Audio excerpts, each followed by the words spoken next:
لينا وخيراتني قرار سيامن مؤمني كونسي وريفري بجاك بارتي جان آزادی کردستان.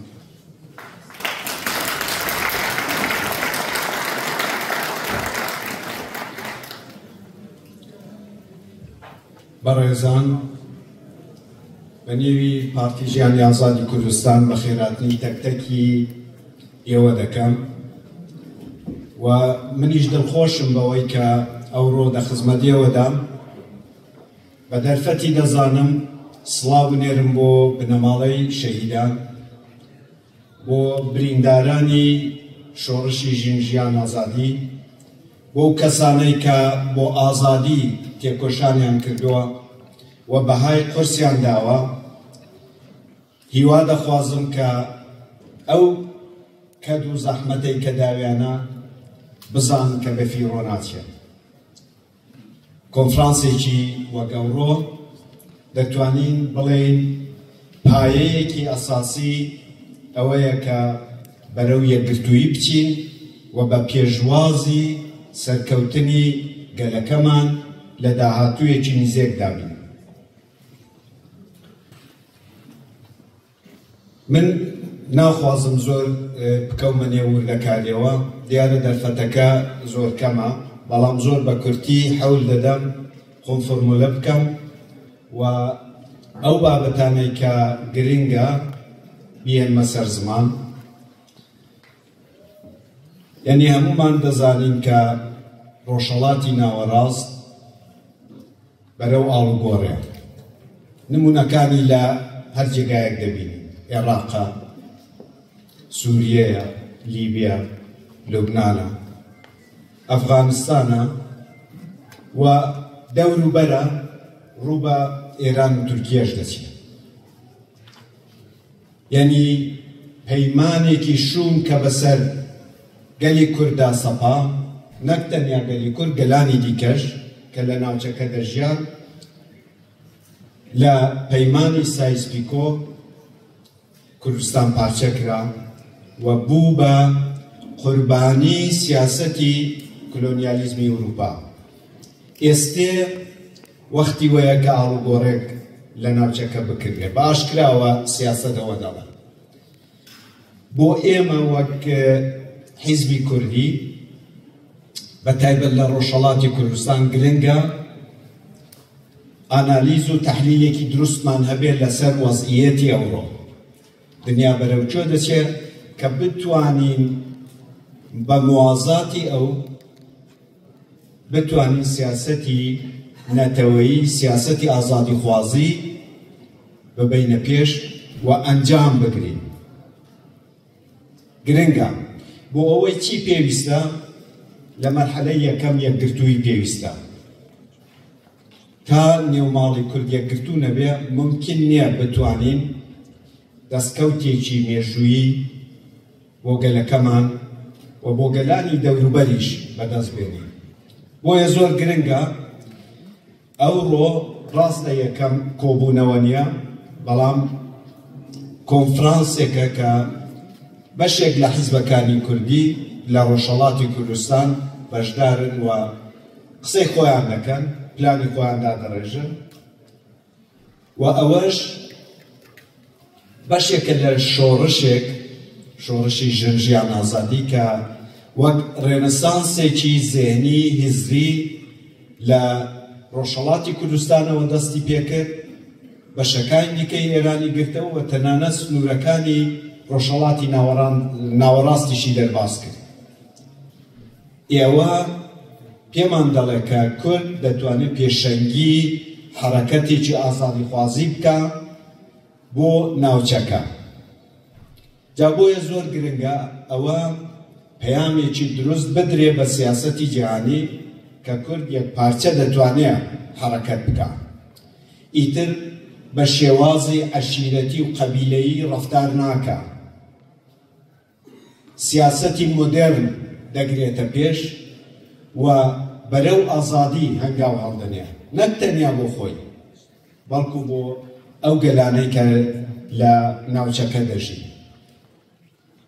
نمونەیەکی بەرچاو دەتوانین ڕۆژاوا بێنینەوە بە هەموو ڕەخنە و گازەندەکانی کە لە سەرەتی دیسان توانیوێتی ببێتە بنگەیەکی سیاسی، ببێتە نمونەیەک کە حسابی لەسەر دەکردێت. ئەو شۆڕشی ژنجیان ئازادی بە قیمەتێکی زۆر تەواو بۆ گەلی کورد، بۆ گەلاندیش. لە بیرمان نەچێ بە سەدان تێکۆشەر ئینسانی ئازادیخواز ئێستێ دە زیندانەکانی نگریسی کۆماری ئیسلامی ئێراندا لە ژێر ئەشکەنجەی گەورەدا و ژیانی خۆیان فیدای شۆڕشێک کردووە کە ئازادی دێنێ بۆ ناوچەکە.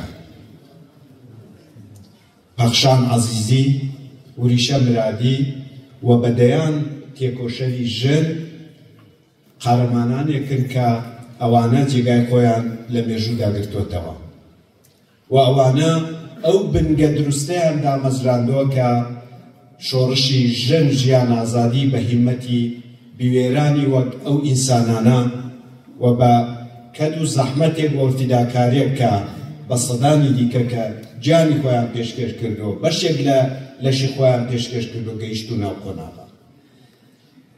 بەڵام یەک شت گرنگە، ئێستێمە لە قۆناغێکی حساسی سیاسی داین، دەناو مێژوودا ژیان دەکەین. ئەگەر بە شێوازێکی دروست حەرەکەت نەکەین، مێژوو باوەڕکە نامان بەخشی، دەکەوینە دوای قۆناغی ڕەوتی مێژووی و ئەوەش ئیتر گەڕانەوەی تێدانە. بۆیە گرنگە هەموو حیزبە سیاسیەکان پێداچوونەوەیەکی عەمیقی سیاسی بکەن کە لە خۆ بە مەحوەر زانین، خۆ بە ناوەند زانین و خۆ بە ئەساس زانین بێنە دەر، بکەونە شێوازێکی کۆلەکتیو کارکردن کوردستانی هەموو کەسان، ئەو کەسانەیە کە ژیانی تێدا دەکەن. و پلورالیزمی سیاسی دیسان بەشێکە لە کۆمەڵگایەکی پێشکەوتوو. کوردستان ئەو زەرفیەتەی هەیە و نیشانیدا. شۆڕشی ژن ژیان ئازادی بەشێک بوو لەو نیشاندانەی کە کۆمەڵگای کوردی بە ئێمەی نیشاندا، بە هەموو دنیای نیشاندا کە لیاقەتی ئازادی هەیە. بۆیە حیزبە سیاسیەکانیش دەبێت بەو تێگەیشتنەوە نزیک بنەوە. لە فۆرمی بە حیزبی بوونی سیاسەتکردن بینە دەرێ، بە شکڵی نیشتمانی سیاسەت بکەین. ڕاستە حیزب هەیە، حیزب ئامرازێکە بۆ بەڕێخستنکردنی کۆمەڵگا، بەڕێخستنی ئینسانەکان کە تێکۆشان دەکەن، بەڵام پێویستە لە چوارچێوە و قەوارەی حیزبی بینە دەرێ و بە شێوازێکی نیشتمانی هەمومان کار بکەین. بە تاکیدم کە تەکتێکی ئەو بەڕێزانەی کە ئەوڕۆ لێرە حزوریان هەیە هەروە دەفکرن، بەڵام مکانیزمەکە ڕەنگ بێ جیاواز بێ. ئەوە کێشە نییە. تۆلەرانسی سیاسی ئەو ڕێگەمان پێدەدا کە جیاواز بفکرین، بەڵام هاوخەبات بین، لە یەک کاناڵدا تێکۆشان بکەین. تەنیا کۆماری ئیسلامی ئێران کۆنەپەرست و دواکەوتو دژی گەلی کورد نییە یا گەلانی دیکە نییە، بەڵکو کۆماری ئیسلامی یەکێک لەو ئەهلومە داگیرکەرانەیە کە بەسەر کوردستاندا زاڵە و لە بیرمان نەچێ شەوێنیزمی ئێرانی، شەوێنیزمی ناوەندگەرە و خۆی بەشێکی ئەساسیە لە داهاتوو کە دەیانهەوێ دەسەڵات بەدەستەوە بگرن و هیچ مافێک بۆ گەلانی دیکە بەتایبەت بۆ گەلی کورد قایل نین. بۆیە لەسەر ئەو ئەساسە پێویستە ئەمە یەکگرتو حەرەکەت بکەین. ئەو یەکگرتوویەش بە قسە ناکردێ، پێویستە مەکانیزمی ڕێخستنی بۆ ساز بکردێ. ئەو کۆنفرانسە دەتوانێت یەکێک لەو هەنگاوانە بێ، بەڵام تێرکەر نییە. ئێمە پێشتریش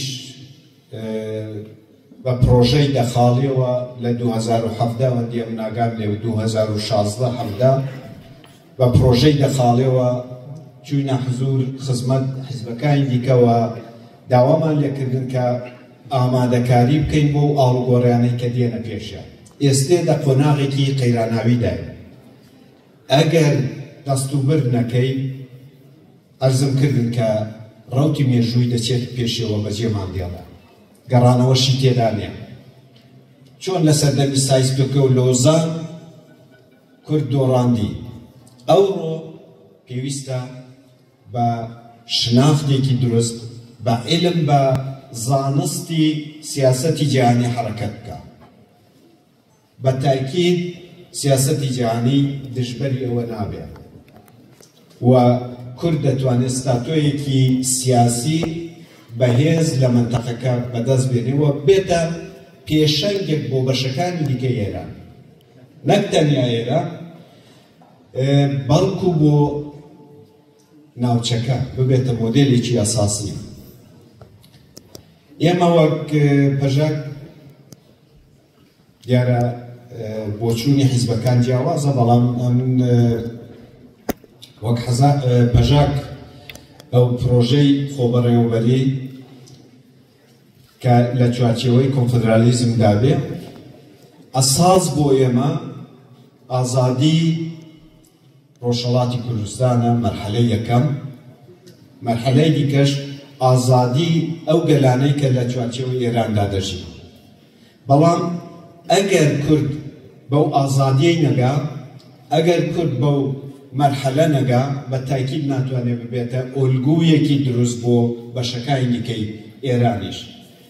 جا بۆیە ئەمن هیوادارم و دڵخۆشم بەوەی کە ئەم سیاسەتی جیهانی سیاسەتی کورد ئەوڕۆ پەسەند دەکات سەرڕای ئەو هەموو وەزعیەتەی کە هاتووەتە پێشی ئەو هەموو بەربەستانەی کە هەیە، بەڵام کورد دەتوانێت لە قەوارەیەکی نوێی جیهانیدا جێگا بگرێ و ئەو پێگە و جێگەیەش گرێدراوی تەکتەکی ئێمەیە چۆن هەڵس و کەوت دەکەین لە جیاتی ئەوەی کە یەکتر ڕەش بکەین بە دژی یەکتر قسە بکەین لە مێدیا لە جێگای دیکە ئێمە دەبێت هاوکار بین و ئەو کەدوو فیداکاری کە کراوە تەکتەکی حیزبەکان کەدوو فیداکاریان کرداوە بە تاکید ئەوانە ئێستێک ئەمە لێرەی فیداکاری ئەو ئینسانانەی کە گیانی خۆیان پێشکەش کردەوە، ئەوانەی کە ئێستێش لەگەڵ زیندانەکانی کۆماری ئیسلامی ئێراندان لە بیرمان نەچێت، ئەوانە بەشێکن لە هویەتیمە و ئێمە دەتوانین ئەو ئاوات و ئارەزۆی کە بەشێکی زۆر لە شەهیدانی کوردستان بۆ ئازادی کوردستان داویانە ئێمە نیزێکی بکەینەوە. لە کۆتاییدا هیوادارم کە بەردەوام بێت و حیزبەکان لە ڕەوتی مێژوویدا حەرەکەت بکەن بەجێ نەمێنن، چونکو مێژوو باوەڕکە نامان بەخشن ئەگەر بەجێ بمێنی دەڕوا و نەسلێک بەڵکو چەندین نەسل لە بە شێوازێکی جودا کە نەسلی ئێمە تێیدا بووین دەوام دەکا و ئێمە نابێ بێڵینەوە بێت. هیوادارم بە شێوازێکی عەقڵانی هەموو حیزبەکان لێگریزێنەوە کار بکەن و پرۆژەی هاوبەش پێشکەش بکەن. ئیتر سەرکەوتن دەخوازم بۆ هەموو لایەن.